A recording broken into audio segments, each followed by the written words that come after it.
नमस्कार. आज आपण फुलंब्री तालुका आणि फुलंब्री तालुक्याच्या बाजूला खुलताबाद तालुका आणि खुलताबाद तालुक्यातील बाजार सावंगी आणि बाजार सावंगीमध्ये श्री रामचंद्र पुंड, नारायण पुंड, भाऊसाहेब पुंड यांनी एक चांगला 12-13 एकरवर शून्य मशागत तंत्रज्ञान नानाजी देशमुख कृषी संजीवनी प्रकल्पांतर्गत चालू केलेलं आहे. याच्यामध्ये रामचंद्र पुंड हे गेल्या वर्षी शून्य मशागत तंत्रज्ञानाला सुरुवात केली आहे. कापूस काढून त्यांचा आता भुईमुग आपण बेडवर बघतोय. भुईमुगामध्ये कापूस कापून ते बेड कायम ठेवून त्याच्यावरती हा भुईमुग लागवड केलेला आहे. इकडे भुईमुग आहे, मध्ये तूर आहे, इकडे भुईमुग आहे. म्हणजे इथं 3 ओळी घेतल्या, भुईमुग, तूर आणि परत भुईमुग. म्हणजे बघा, भुईमुगाचं काय झालं की तुरीला आपल्याला हे खोडं, हे नवं पीक, हे नवं पीक, हे नवं पीक. बघा आपल्याला कसा म्हणजे, आणि बेड हा सगळा बेडवर दिसतोय.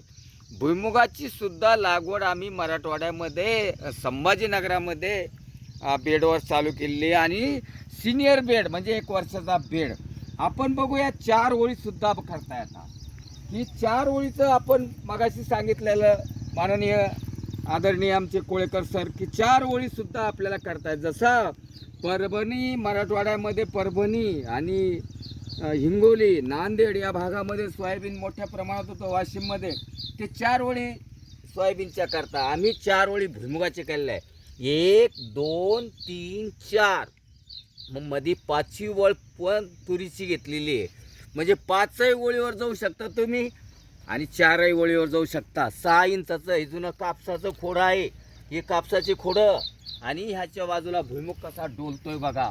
एकदम लाईनशीर मध्ये खोडं दिसतात तुम्हाला आणि 4 ओळी भुईमुगाच्या दिसतात आणि 5वी ओळ सुद्धा तुरीची दिसते. म्हणजे बेडवर 5 ओळीसुद्धा करू शकतो आपण, 4 ओळीसुद्धा करू शकतो, 2 ओळीसुद्धा करतो.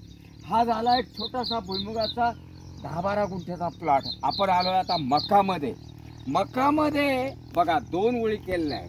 मकामध्ये संभ्रम आमच्या शेतकऱ्याला होतोय. हे साधारण 1.5 ते 1.25 फूट, हे 15 ते 18 सेंटीमीटर इंचावर, म्हणजे 2.25 बाय 18वर येतोय. 2 बाय 20वर सुद्धा आहे, म्हणजे 60 बाय 20वर पण आहे आणि 1.5 बायवर पण आहे.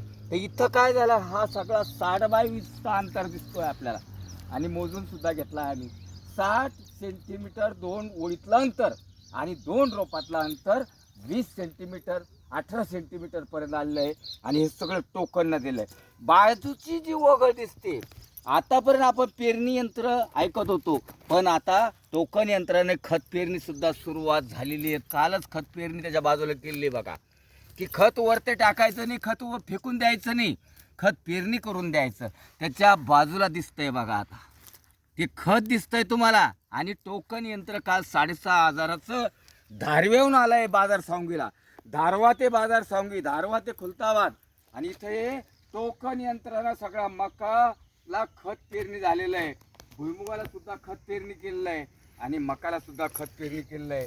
आणि हा मका तुम्हाला 1-2-2.5 एकरावर दिसतोय. आणि ते सुद्धा आणि काडी कचरा सगळा पडलेला आहे. हसला काडी कचरा वाढले पीक, हसला काडी कचरा वाढले पीक, करूया घाण शेती पिकूया माणिक मोती, करूया घाण शेती करूया माणिक मोती, होईल सुपीक जमीन ही वाचतील रे ते कष्ट शेतकऱ्याचे, होईल सुपीक शेती वाचतील रे ते कष्ट शेतकऱ्यांचे, होईल काळी आई आपली सुपीक. हे अशा प्रकारचे ब्रीदवाक्य आता पुढे यायला लागले. नानाजी देशमुख कृषी संजीवनी प्रकल्पानं शेतकऱ्याला एक चांगलं तंत्रज्ञान विकसित करून आज सुरुवात मोठ्या प्रमाणात झाली. बाजूला बघा, बाजूला सगळे बेडच बेड दिसतील तुम्हाला. बेडच बेड. हा चालू वर्षाचा बेड. मगाशी मी म्हणलो होतो की नवे बेड पडले बाजार सावंगीला, ती लागवड बघतोय आपण आज. हे या वर्षातला प्रोग्राम. आणि काही जागेला पाणी निघून गेलं, काही जागेला पाणी साठलंय. कालच मोठा पाऊस झालेला आहे बाजार सावंगीला चांगल्या प्रमाणात आणि सगळे बेडवर यायला लागले. आता सगळे आमचे रामचंद्र पुंड सुद्धा आता 2 शब्द बोलतील. त्यांना सुद्धा 2 शब्द याच्यात बोलायला संधी देतोय. रामचंद्र भाऊ आपले जरासे अनुभव 1 मिनिटात विषद करा. जुनी शेती आणि नवी शेती, जुनी शून्य मशागत, नवी शून्य मशागत. मागच्या वर्षीचे शून्य मशागतीवर आपण जो कापूस लावला होता ते बघून आपलेच बंधू शेजारी नारायण भाऊ पुंड यांना पण मी ते समजून सांगितलं आणि त्यांना ते फार आवडलं आणि ते पण आता नवीन वर्षामध्ये त्यांचं पदार्पण झालेलं आहे आणि त्यांनी पण शून्य मशागत शेतीसाठी आता ते वळलेले आहे. त्यांनी पण आता इथं तणनाशक मारून तणांचा बंदोबस्त तणनाशकाने केलेला आहे.